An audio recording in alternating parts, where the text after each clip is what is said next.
This is the Dzogchen Someday Lama Jigme Gyatso of the Buddha Joy Meditation School. For multiple decades, I've spent about 8 hours a day, almost every day, studying, practicing, mastering, and reverse engineering the teachings and techniques of each school of meditation so that you would not have to.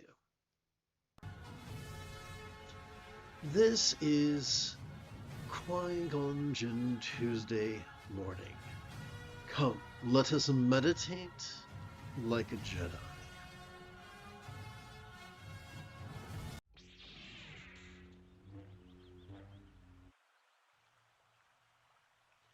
Mindfulness and meditation comprise the seventh and eighth folds of the Buddha's Eightfold Path of Enlightenment. Why bother?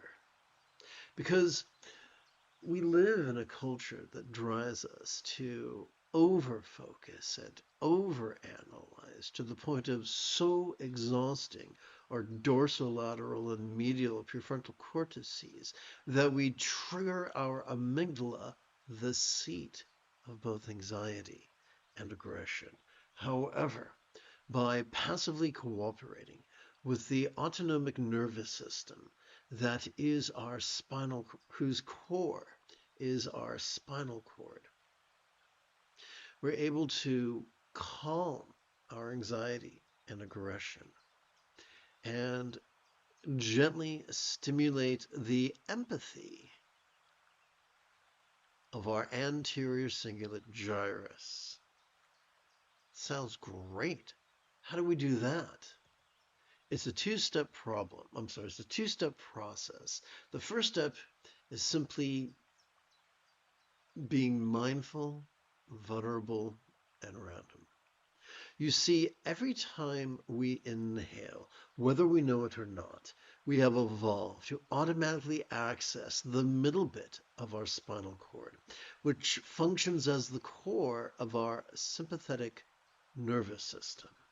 It has evolved to help us to vulnerably, passively, viscerally, randomly, and fleetingly notice all mind's antics of perception, emotion, intention.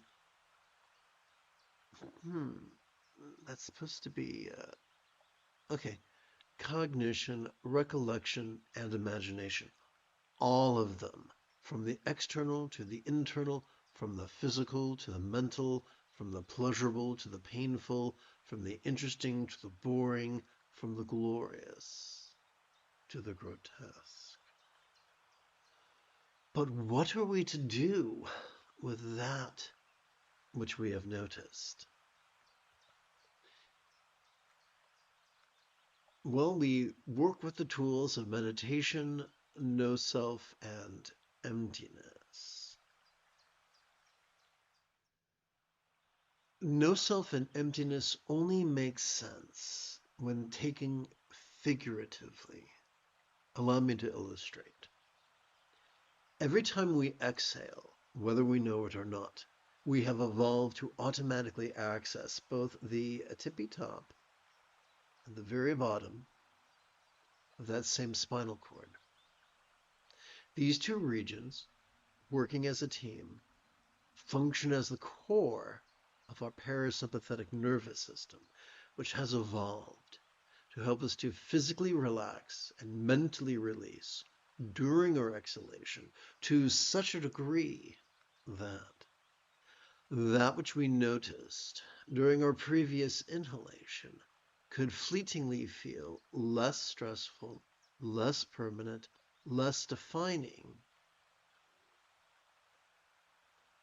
and as non-graspable as a vast empty void. What's a real-world example of a non-graspable vast empty void? How about the illusion of the infinite azure sky on a bright and beautiful cloudless morn, which although could look tantalizing to the eye, could feel non-graspable to the hand.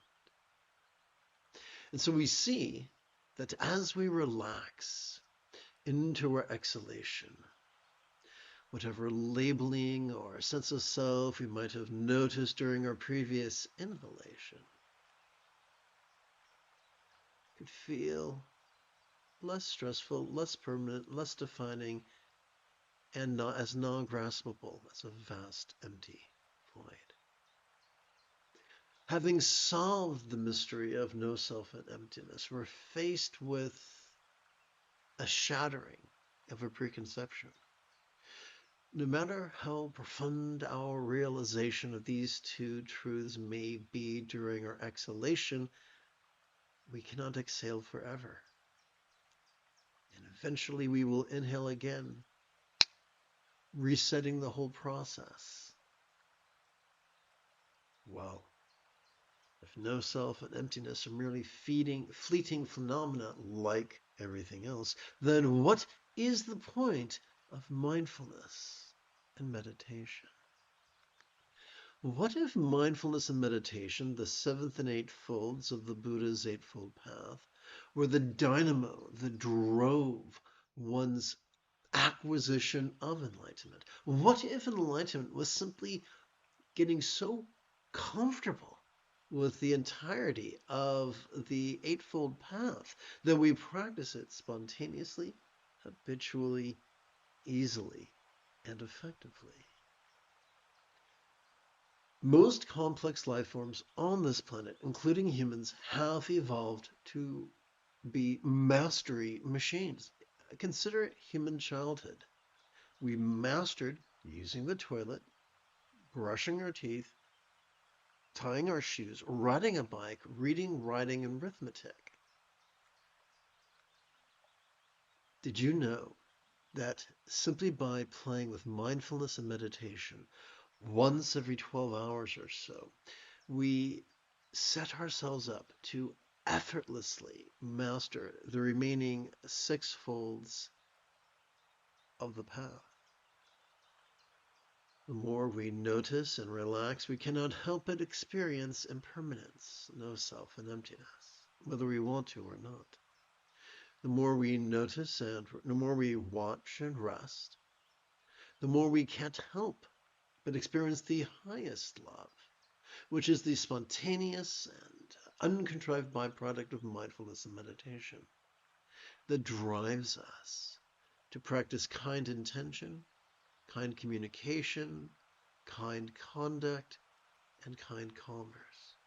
The more we watch and rest in harmony with our breathing, the more our choices and utterances and deeds flow, not from contrived calculations, nor from wild scatterness, but instead from love's deeply centered spontaneity.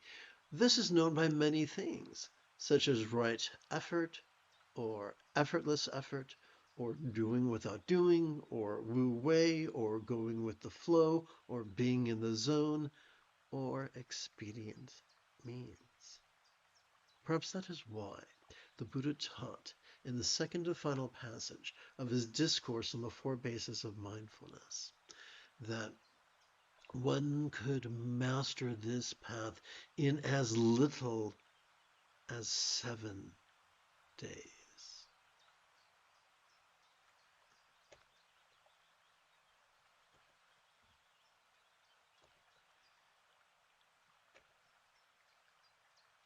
As we inhale, as we feel air enter our nostrils, we could silently and mentally recite the verb watch.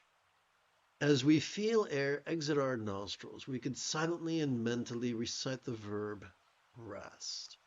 Now, there's a newbie mistake.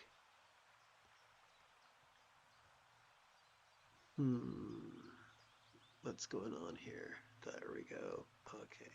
So it's a newbie mistake to strive to enthusiastically concentrate and focus actively upon our breathing. But that's a mistake. Remember, doing that excites our amygdala, makes us anxious and cranky. So how do we want to work with our breathing? Instead of actively focusing on our breathing, we want to hold our breathing in a type of passive peripheral awareness, which is the way a piano student regards their metronome. They don't focus on the metronome. They're too busy focusing on their sheet music and the keyboard. But they are passively and peripherally aware of the metronome. And that is exactly how we treat our breathing. Watching and resting is how we practice the union of clarity and emptiness, which functions as a carrier wave of liberation's peace.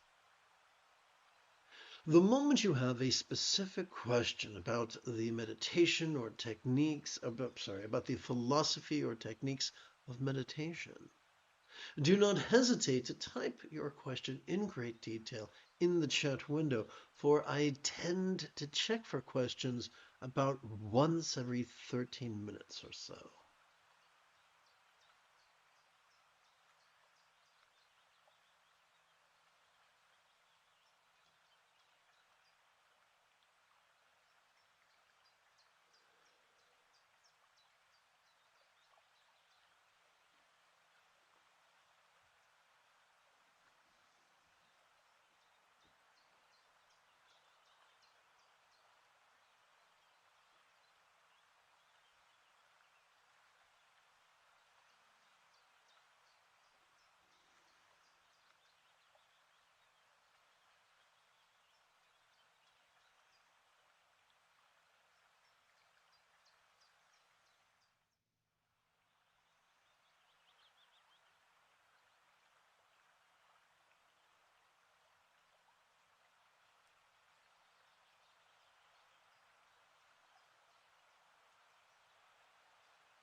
Why? In a nutshell, why?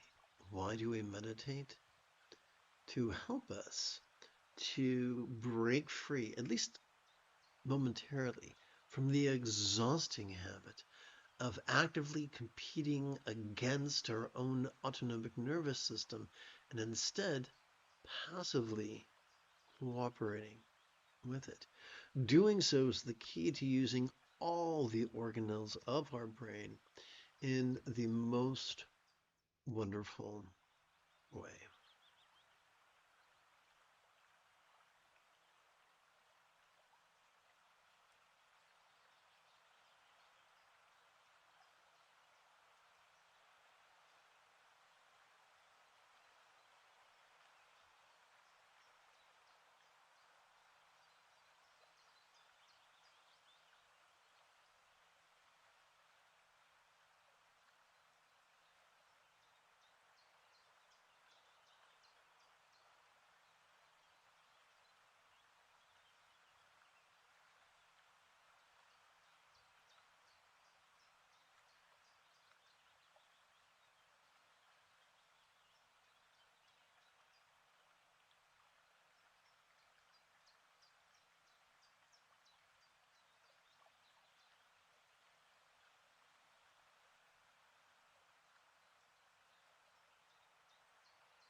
A good-hearted person once asked, how are we to guide our relatives, friends, and neighbors into the Buddha's path?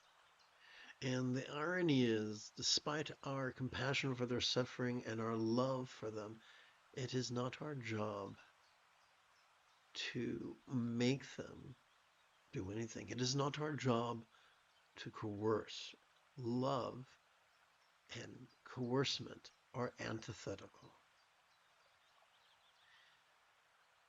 It is enough to practice peace and love. Doing so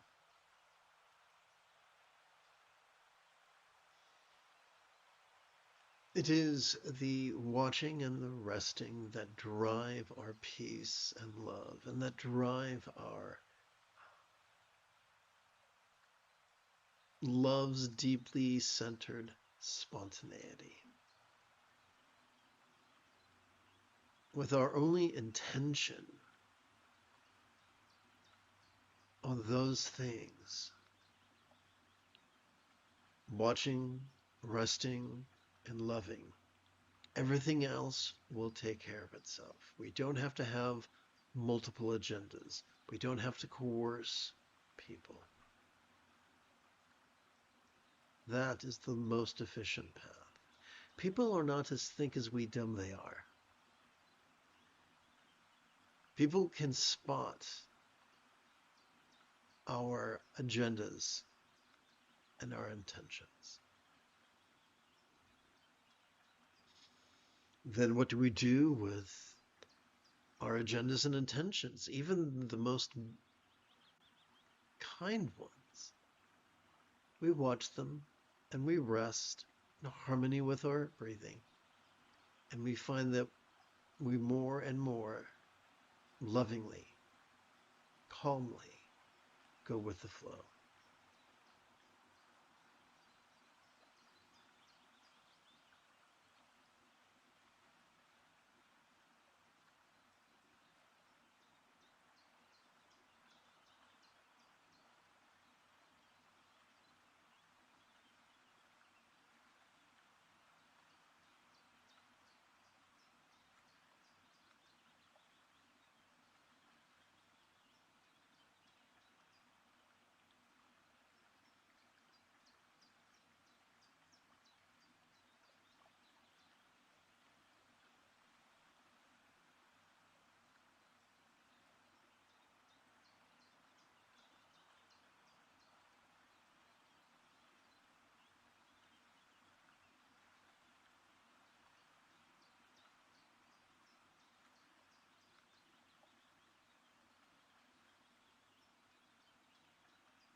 The moment you have a specific question about the philosophy or techniques of meditation, do not hesitate to type your question in great detail in the chat window, for I tend to check for questions about every 13 minutes or so.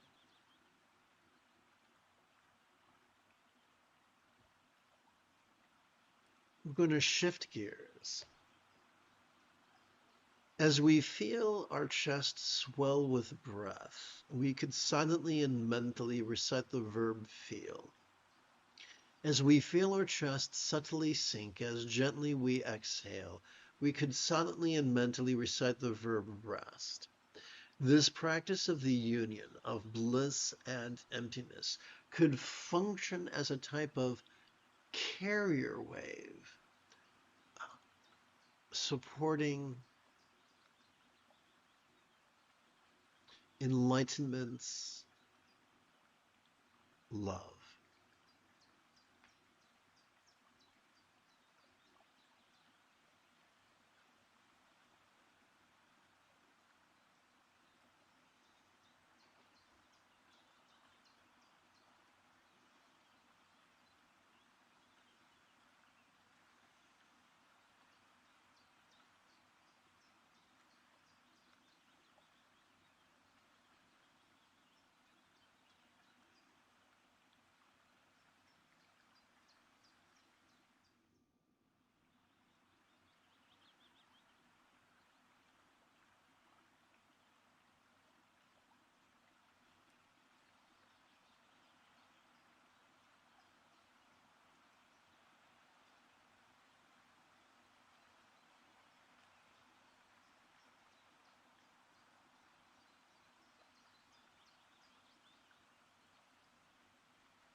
Good old Leonardo da Vinci insisted that simplicity is the ultimate sophistication.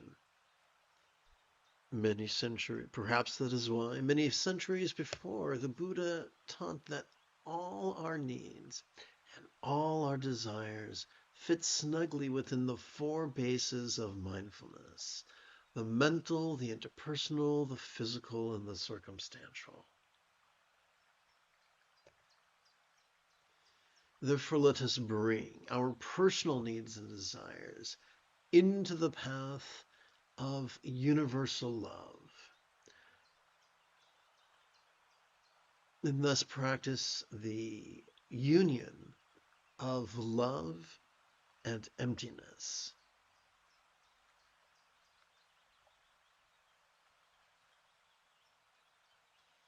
We begin with mental kindness, which is the second fold of the Buddha's Eightfold Path. Let us lovingly wish that each mind of each being, let's try this again. Let us lovingly wish that each mind of each being now be lavished with in liberating wisdom in the most wonderful way. As we breathe in, we silently and mentally recite the adjective wise, and as we exhale, we silently and mentally recite the pronoun all.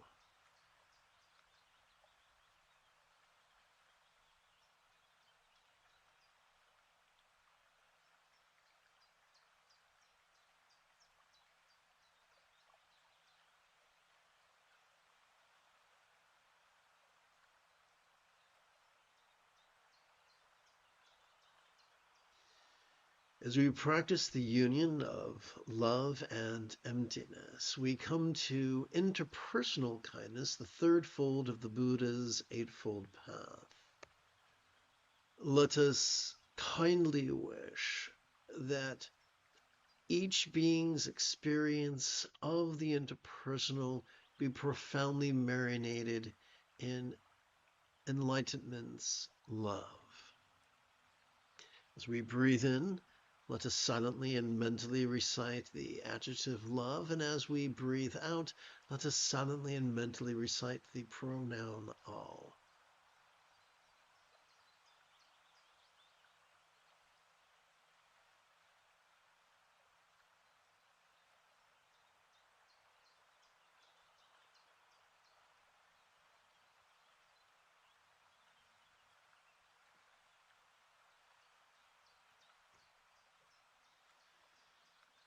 Let us bring physical kindness into the union of love and letting go, the fourth fold of the Buddha's Eightfold Path of enlightenment. Let us kindly wish that all bodies of all beings now be marinated in health in the most wonderful way. As we breathe in, let us silently and mentally recite the adjective health. As we breathe out, let us silently and mentally recite the pronoun all.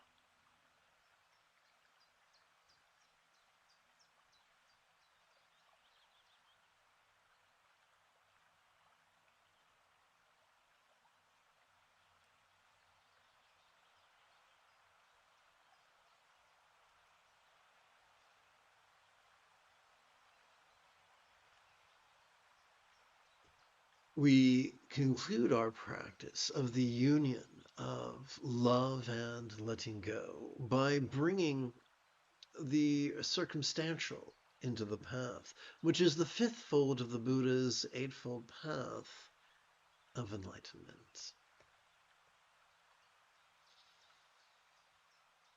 Let us kindly wish that all circumstances of all beings now be lavished with every good fortune in the most wonderful way. As we breathe in, let us silently and mentally recite the adjective boon. As we exhale, let us silently and mentally recite the pronoun all.